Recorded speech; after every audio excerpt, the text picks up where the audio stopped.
SNL Landry Locker, Cody, Stoots, the Houston Texans getting ready for the Kansas City Chiefs on Saturday, the short week.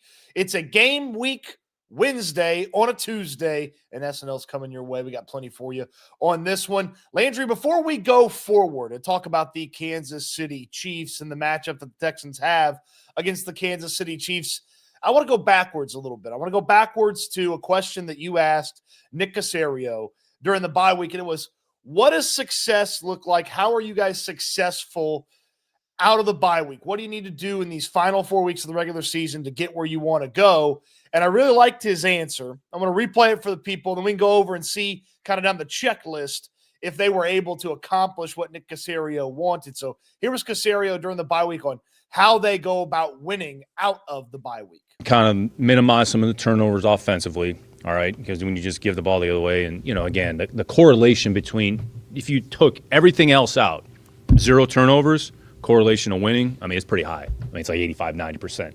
So that's one area, and continue to take the ball away, which, again, we're second in the league. So it's one of the things that we do really well. And then red area execution. So kind of offensively and defensively. We're like, 27th or 28 in a red area defensively. So it's about getting stops. It's about preventing points. And then offensively, it's converting those 4-point play opportunities. So I would say those two areas, if we can make some maybe subtle improvements in those areas, then that could potentially help us. Because, again, the margins of victory and or loss in our games, other than the Minnesota game, right, have been basically negligible, right? 3 or 4 points here, 6, 7 points here. So when you look at those two particular situations, you start to see a little bit of correlation. But I would say those are a couple things. If, we can improve, might have a shot. Caserio laid it out. Landry, did they execute that post-bye plan close to perfect against the Dolphins? Yeah, I would say so. Unless you want to get real nitpicky and say 12 seconds on the 5-yard line, you should score. No, I'm not gonna nitpick that one. No, I'm just saying, like, that was the only time where they didn't. But you get the ball at the 28 after the Will Anderson strip. You end up scoring your first touchdown of the game. You get the ball at the 5 after the fake punt, after the penalty. And you score your second touchdown in the game, and then you sprinkle in the 3 points on the opportunity. I would say, look, I'm not sitting here saying that the recipe for success is like the leads to the ultimate final result, but Nick Caserio specifically told us what they needed to do realistically based on what they have and what this team is, and right out of the bye, they executed that. And the word execution a lot of times can be vague, but I thought it was cool that Nick, when I said, hey, can I get some specifics on that? He gave the specifics, and then we saw those specifics, quote, say it with me, executed in the actual game. So, yeah, I think that is the recipe for success. And I think that it was a start to see them do what Nick Caserio said they specifically needed to do. Yeah, so they weren't perfect on the turnovers. They had the Jared Patterson early snap to CJ, and that ended up in a fumble, but they still went +3 on the turnovers because they made Tua fumble, the one that you mentioned that set them up, and they were quickly in the red zone and scored. And then they had 3 interceptions on Tua as well, one with Kalen Bullock and one with Derek Stingley. So weren't perfect. It wasn't 0, but +3 on turnovers. You're going to win most of those games. Obviously, we know the Texans have lost some of those this season, but you're going to win most of those games. And then that red zone execution, yeah, as far as the drives where they actually had full complement of the playbook and could run a couple of plays, I felt like they did a pretty decent job. I know it took some scramble drills and CJ and Nico Collins being on the same page to get it done, but that's going to happen sometimes. And I think red zone, defensively, remember, they forced the Dolphins to kick that field goal, and then it was a special teams issue that ultimately led to the Dolphins getting a shorter field and deciding to go for it. They gave up that red zone touchdown to Jonnu Smith, but they had already done their job, and then the special teams kind of screwed them a little bit. So I felt like that was a pretty good job. So I would overall give them 3 good check marks on, hey, don't turn the ball over a ton. They turned it over once, but they were able to recover that one fumble that Blake Fisher got. They turned over Tua 4 times, and then the red zone execution. I know Nick Caserio laid those out. What's next on the list, Landry? Like, what would you add to that list here? They got 3 weeks in the regular season to sort of fine tune, figure it out outside of stay healthy. Like, we know that one's a good one. But outside of, what would you add to that list if we're going, limit turnovers, get turnovers, better in the red zone? What's that thing that you'd add as that fourth component? Now, does it have to be realistic, or can it be? I mean, I'm not going to go extreme pipe dream, but I would like to see them get someone else going on offense that's not named Joe Mixon or Nico Collins. Like, get some sort of momentum, whether that's Tank Dell, whether that's Dalton Schultz, and that's kind of a short list. But I would think that it would be in their best interest to at least get someone else going that is not named Joe Mixon and not named Nico Collins on offense, which could be easier said than done, but I mean, it's just hard for me to imagine that these elite teams that we're talking about, and we kind of saw Miami do it to a certain point with Nico, although he did have the 2 touchdowns. But it's just hard for me to imagine that an elite defensive coach, whether it's Spagnuolo at Kansas City or, any other elite defensive coach, is not going to just set out McDermott, when you get to Buffalo, McDermott, like what the Steelers are able to do, what the Ravens are able to do. Yeah. Tomlin, the Denver, the Chargers. Like, it's just hard for me to imagine that they're not going to set out to stop Nico Collins and make someone else step up. So that is a pipe dream almost at this point, based on the large sample size that we have of other guys.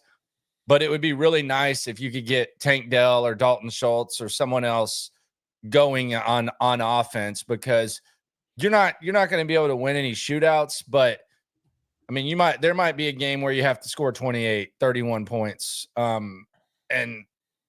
This offense against really good defense, that's kind of a scary thought.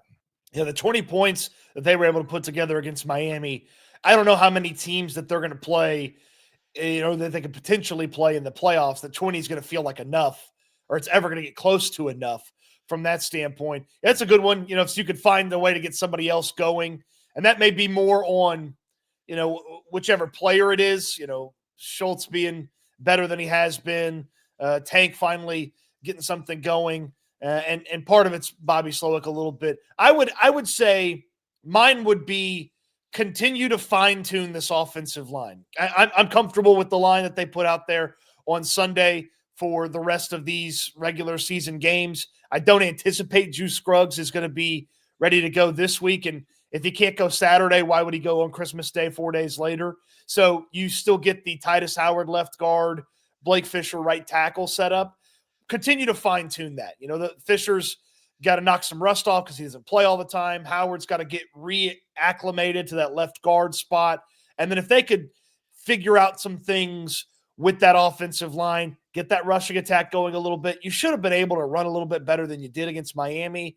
And then the pass blocking was among some of their better, statistical advanced stats performance. They still got a little bit more pressure than I probably would want on CJ Stroud. And some of that was, Stroud stepped into it or kept it too long and he should have got rid of it. But fine tune that offensive line would be my fourth one, just to kind of make sure that they are comfortable with that Howard left guard, Fisher right tackle situation against whatever team they play in that first round of the playoffs. The thing is, like, right now, like, if we're just pretending that there's like imaginary human standings right now, like power rankings, like when you look at the offenses, like the offenses, the Texans offense is kind of looking up at the other offenses. You really just kind of need the defense to kind of just pull them down to your level, and you have to like slightly elevate. Like I have a large amount of confidence that this full strength defense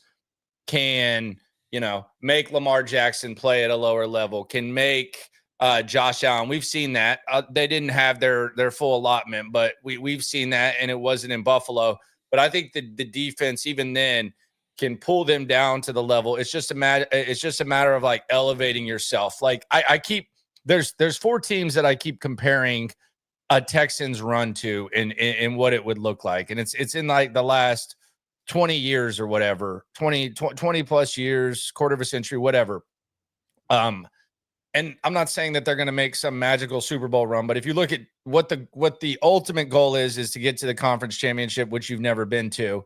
There's been 4 teams that I've mentioned. I mentioned the Ravens. That was just a godly defense, but you had Ray Lewis and you had the moment where he like strips Eddie George, and that's kind of what turned the game around and propelled them to the Super Bowl, and their offense made plays when they needed to make plays. The other one is the Buccaneers. The Buccaneers in that Super Bowl, I don't know how many interceptions Rich Gannon threw. I think it was like a handful or something like that. Like 9, 10. It felt like he was throwing it every time he threw it. He threw it to a Buccaneers player. But to get more like realistic on it, and I think like more of an example, the Jets going to the AFC title twice. Yeah. They made Tom Brady very uncomfortable. And they just kind of had that mean, nasty streak going. And Mark Sanchez, situationally, they were taking advantage of every opportunity they had. They did it twice. They got hot. They got confident. And they were able to do that twice. And then the Jags in 2017. I think that's another example where you had Blake Bortles. And once again, they just got hot at the right time. They beat the shit out of the Pittsburgh Steelers. You remember that? I mean, that was un-assing. And they absolutely roughed up the Pittsburgh Steelers. And that to me is like, if that defense can get it done and do their thing, like that would be like the prime example. You're just going to have to make one of these quarterbacks look uncomfortable, which I think they can do. And that Jaguars defense probably would have played for a Super Bowl if that early whistle hadn't happened in that game against the Patriots. Yeah, that early whistle doesn't happen, they probably played for a Super Bowl. Yeah, the strip. The strip, Miles Jack. They still talk about that. Miles Jack. Get on Miles. That's a name I haven't thought of in a long time. So the winning checklist from Caserio, it's turn it over less, turn the other team over more, execute better in the red zone. Felt like they checked a bunch of those boxes. For Landry, it's find another weapon on offense. Seems like it could be very difficult to do. For me, it's continue to fine-tune that offensive line. Well, they've got 3 weeks of the regular season to do it, Landry. And that final 3 weeks plan, D'Amico Ryans didn't really give it up when he was asked about, hey, you've got 3 weeks to kind of approach this thing. How do you go about these things? D'Amico kept it pretty close to the vest when he talked about it yesterday. Still take it 1 week at a time, even though we've clinched the AFC South. It still doesn't change our approach. When we line up and play, we're still trying to improve as a football team in all areas and try to play our best ball, when playoffs time hit. So we're trying to still improve, still do our best. Now, when you say play your best ball, that means be healthy for me. And really, like when I talk about this, and I've been laying out this plan, it feels like for damn near a month.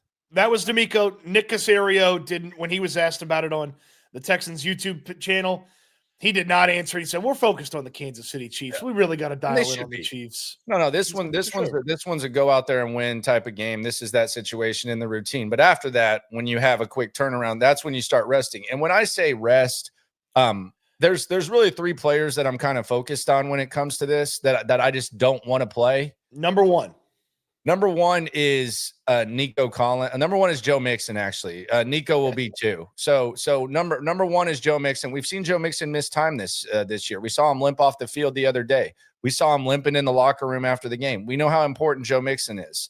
There's a significant drop-off. Same thing with Nico Collins. We saw this offense without Nico Collins for 5 weeks. And it was longer than we ever want to imagine. Nico has an injury history. And without Nico Collins, I mean, we're having trouble finding like a secondary option. So I don't want those 2 guys playing there. And then the other one is Jimmy Ward. And I know some people will say, Jimmy Ward.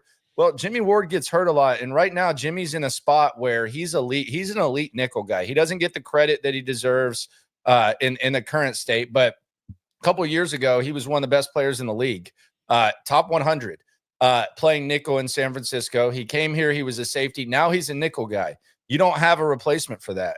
So those are the 3 guys. And Jimmy's done an excellent job of doing everything he can to get back on the field. He's always like rehabbing. He's always trying to figure stuff out. But those are the 3 guys for me that I just don't want to make them play on a short week whenever you already have a playoff spot lined up when the gain, I think, is minimal compared to the risk of how important those guys are to the team. So when I say that, I'm not sitting here saying, "Hey, CJ Stroud, put some sweats on. Hey, offensive line, ice up.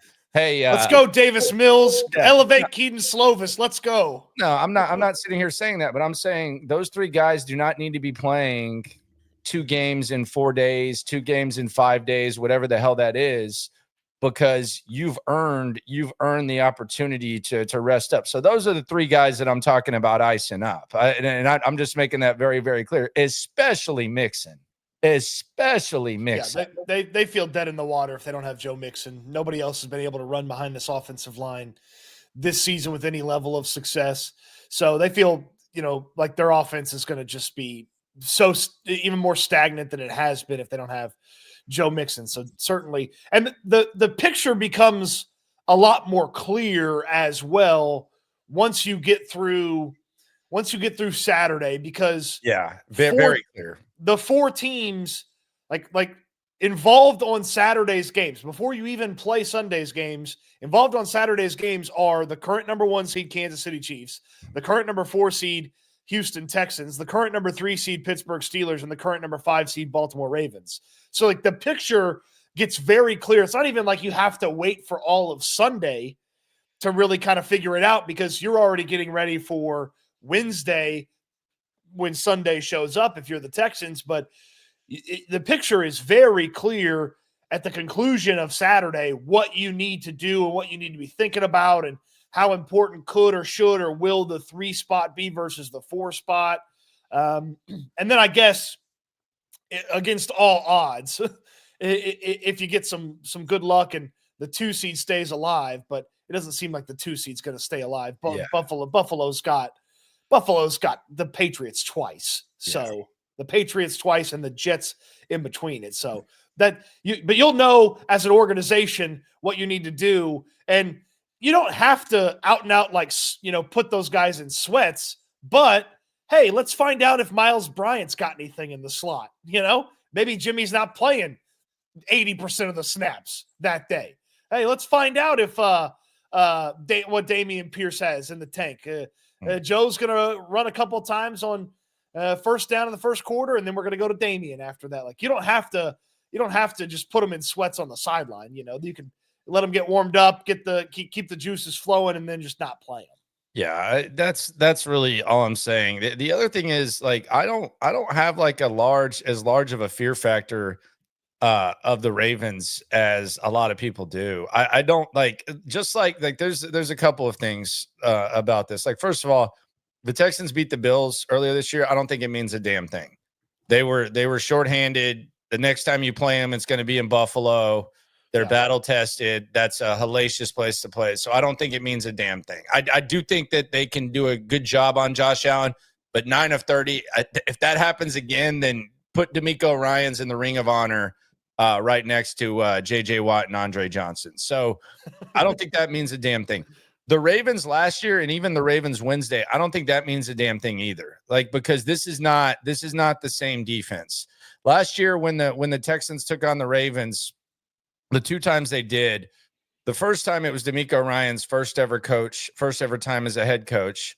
Will Anderson was a rookie, and it was in Baltimore. The second time, Will Anderson gained 15 pounds in the offseason because he was getting his ass roughed up in that game. He told us that, and he was hurt. And he was hurt. Very hurt. Jonathan Grenard was hurt too. Yes, so they didn't have Danielle Hunter and Will Anderson, and they didn't have Steven Nelson was hurt too. Everybody was banged up, which is why you want to rest. They were a banged up team. They had to play for the division the final week of the season against the Indianapolis Colts, and everybody was banged up. They played hurt against the Colts, and then the very next week they had to play against the Baltimore Ravens in the playoffs, and they were just beat to crap. That's not the case this year. And you also have a Baltimore team that is still very dangerous, very battle tested. They're not as good, and they are not as good as they were last year. They have potential to get hot at the right time, and they have a 2-time quarterback in an MVP quarterback, but they're not as good as they were last year. And the Texans defense is better. Now the Texans offense might be worse, but as far as this fear of you want to avoid Baltimore, I'm not thinking that much. You're gonna have to figure some stuff out. And the reality is, if you play Baltimore, they're gonna have to come to your spot. You're not going to Baltimore, and you're gonna be much more healthy. So I don't look at Baltimore as, am I sitting here saying that when the game comes around, I'm going to pick the Texans to beat the Ravens? I don't know, probably not, but I don't know. Like I can't just completely dismiss it. So I'm not thinking that far ahead. I think being healthy and iced up and rested is just as important as anything. I feel like D'Amico Ryans would be so proud of you right now, because it's the way that they talk about games, focus on this, that they would never worry about exactly who their opponent is. And like, oh, we got to avoid this team, or we got to try to, not play this team in the first round. So get the 3. So we miss the 4s, he'd be so proud of you for not worrying about the Ravens. Yeah. And like the only team that I sit here and say, oh God, like against, and that's not to say that they can lose to any of these teams. Okay. Yep. Like, and they very well could, especially with the way they play offense. Going to Buffalo, I mean, that's right. That's the only thing where I say, oh God, okay, that sucks. That's it. But you're gonna have to do it eventually. I was talking about this yesterday. Like, if you lose to Buffalo in the divisional round, or you lose to Buffalo in the championship round, I mean, you were gonna have to do it anyways. Like, you're gonna have to do it anyways. And if you're able to go there and do the unthinkable, then more power to you. But as far as like Baltimore, no, I mean, they're not a void type of squad. AJ with a super chat. He says, would like to see him get a 3 seed, 2 home games. Well, you don't get 2 home games, my friend. You would not be guaranteed 2 home games. You'd be guaranteed 1 home game, and then you would need somebody to pull a massive upset, and then you would have a home game if somebody pulled some massive upsets off. But yeah, because the 1 is going to play the lowest seeded team, and then Buffalo is going to play the other team, or the 2 is going to play the other team, assuming the 2 wins. Now, obviously, 2 gets upset, or 4 gets upset. That changes things, but you're not guaranteed 2 home games. You're only guaranteed 1 home game, unless you are the 2 seed. Your 2 seed's guaranteed 2 home games. 1 seed's only guaranteed 1 because they play their first one, and then if they don't win, there goes their home game. But appreciate the super chat there, AJ. The M&M, I love me some M&Ms. The M&M injury outlook. Peanut all day. I do like those caramel ones. They're pretty good. But they don't beat the peanuts. They don't beat the peanuts. The M&M injury outlook. The Mixon and Mahomes injury outlook. The Texans have practice today. It'll be a very light practice compared to what it typically is for first practice of the week, but they'll have practice. They'll have an injury report later today as well. And Joe Mixon is one of the most important players to pay attention to, because it gives us an idea of what he's dealing with coming out of the game from Sunday. I know he was back in the game after he kind of got dinged up there a little bit, but his health is one of the most paramount things for the Houston Texans. And then obviously Saturday is much, much different if Patrick Mahomes can't go, and he's dealing with what is a confirmed, I've never heard it phrased this way, mild high ankle sprain. Yeah, I before we went on the air, I woke up and I was going downstairs. I was getting my my morning beverage, and I saw that Rappaport had a report about good news for Patrick Mahomes. So I was like, okay, let me see what he said, NFL Network, and I clicked the clip, and he's basically saying good news for the Kansas City Chiefs. And I'm like, okay, where's this going? And he's basically like, Patrick Mahomes has a high ankle sprain. Usually the healing for the high ankle sprain is 4 to 6 weeks. But I'm reminded of when they when they played the Jacksonville Jaguars in the divisional round, and Patrick Mahomes got hurt and he was able to gut it out. So good news for the Chiefs. And I'm like, okay, so because he gutted it out one time and it was like a uncanny display of toughness, now all of a sudden, like, you're expecting him to go out there and do that with this team. I don't know about that. I'm keeping a close eye on that. They're not as good. I will say this though about the Chiefs. They could have Hollywood sooner rather than later. Mhm. So there is like an increase in skill position talent, much like Buffalo early in the year, where they didn't have Shakir against the Texans and they didn't have Amari Cooper on their roster.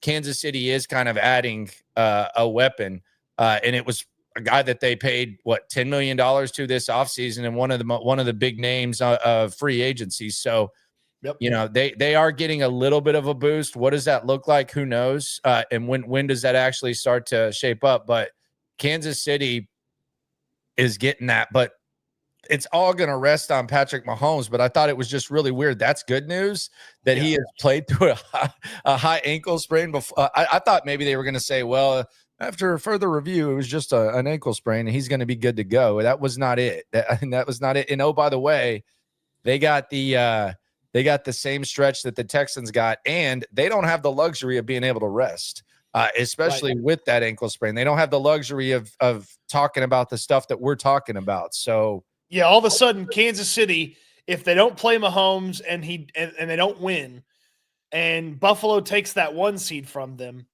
not only do they miss the bye, Mahomes will have to play in the wild card weekend round, and he'll have to play likely against a division team that's got a good defense, either the Chargers or the Denver Broncos. Yeah, and those are 2 rough spots there for Mahomes. Yeah, and the thing about it is that they don't have that luxury, and the Texans kind of do. But it's a lot to ask. But here's the reality about like all-time great teams, and this is, you know, and even good teams in the NFL, and that's the beauty of it. Like, no one is 100% right all the time. Being wrong is kind of like part of the enjoyable part of football, because that's why they say any given Sunday. But the thing about the Chiefs, and this is just the reality, and this is just the aura, that the Patriots made a living out of people doubting them and then proving them wrong time after time after time. And that's kind of where you look at the situation and it seems bleak, and then they just find some way to figure it out,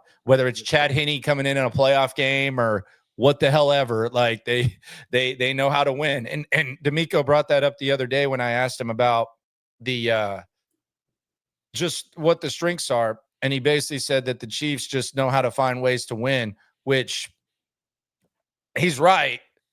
And I think he's hoping that the Texans can eventually get to, I don't even want to say the point where the Chiefs are, but to where they know how to find ways to win whenever the odds are against them. They did it last year. Like last year, I think you had a little bit more confidence in them because they had more improbable wins. Like they had the opportunity against the Lions this year without Nico, where you were kind of like, all right, that would be the improbable, everybody's counting you out win. Last year they had the Jags game where the offensive line was depleted. They had the Steelers game after the week after that, where the Pittsburgh was playing decent and you just completely kicked their butt. You went on the road against the Bengals. Like they had multiple times where they were just able to, they lose their damn kicker against the Tampa Bay Buccaneers, and they have that improbable win against the Bucs. I think that's kind of why the belief in this team, while I think the ceiling is higher because the defense is elite, in this season, like you just don't have that everybody's counting them out win. And when you have thought that they were going to get that done, they just haven't been able to finish the job because they haven't been able to do what Nick Caserio said, take advantage of opportunities on offense. See Green Bay, Tank Dell drop pass, inability to kill the clock, and then see Detroit, the overall meltdown. So that I think that's why the belief is, I don't want to say that people are out. I don't think this is like a helpless type of feeling. I just think it's kind of awkward and there's not like a they prove people wrong type of feeling with this squad, if that makes sense. It does. It does. A couple super chats here. Landry, AJ says, I know you don't get guaranteed 2 home games, but I don't see Pitt winning their division. Okay, well, here's the tough part. You would need Baltimore to win the AFC North, but you'd also beat Baltimore in the tiebreaker. So you'd have to win Christmas. It's possible, but again, they're not guaranteed 2 home games. Appreciate the super chat. AJ. David says AJ's got his playoff game face on. he does. He's ready. He's And I like it. I respect the hell out of it. 3-4. He's probably hit matters. Playoff time, baby. He's probably hit the playoff predictor machine a couple times just to kind of see how do you get here, how do you get here. And the super chat from David. Playoffs. Buffalo could also get knocked out before we even have to possibly see them. Their secondary stinks, so they aren't unbeatable. They're at Buffalo, though. That's the thing is regardless of if they're the 1 or the 2 seed, their first game, their second game, they get their games are going to be in Buffalo. So the only time they go on the road is if they go to Kansas City. So their game's going to be in Buffalo, and if they're the 2 seed, it's probably the Chargers going cross country to Buffalo. That doesn't play well. Okay. If it's Denver, that's Bo Nix on the road in Buffalo. That doesn't play well. Although that defense could be interesting against Allen. And then if they're the 1 seed, then let's just kind of play it out here. They either get the Texans because the Texans are the 4 and Buffalo's the 1 and the Texans win the 4 or 5, or they get the AFC North victor, perhaps either Baltimore or Pittsburgh. I'd be more entertained by Lamar going there and winning a shootout and having some fun there. But I would tell you that the Steelers with Watt probably have a better chance of slowing down Allen than whatever Baltimore's put together from a defensive standpoint. So, you're not going to get, if you get lucky, sure, cross that bridge when you get there because, somebody took Buffalo out. But I just don't see it happening. Yeah, and I mean, you look at Buffalo's 3 losses. They lost to Baltimore pretty handily, 35-10. Then they lost, and that was in Baltimore. Then they lost to, and that was when Baltimore was desperate, man. They started out bad this season. And then you had at Houston against the Texans. They had no Shakir. Their interior was banged up. And then they lost that shootout to the Rams, and that was in LA. So they haven't lost a game in Buffalo this year. And there's just a kind of a battle-tested element. So it's not improbable. It's just hard to imagine them losing a game in Buffalo. I mean, I think they'll probably be, regardless of who they play. Would you agree that they're probably they're an over 7-point favorite, in their first playoff game, right? You got to be thinking -8, -9. Maybe against Baltimore, it might be 7. I mean, I don't know, but they're gonna be a pretty heavy favorite in their first playoff game at home. Yeah, I would say it's going to be pretty slanted towards Buffalo, especially if it's a nasty weather game and they have experience playing in the nasty weather. So especially if it's a nasty weather game, so that will be intriguing as well. One final question here before we wrap up SNL here, Landry. Any interest in Clyde Edwards-Helaire, who was waived by the Kansas City Chiefs?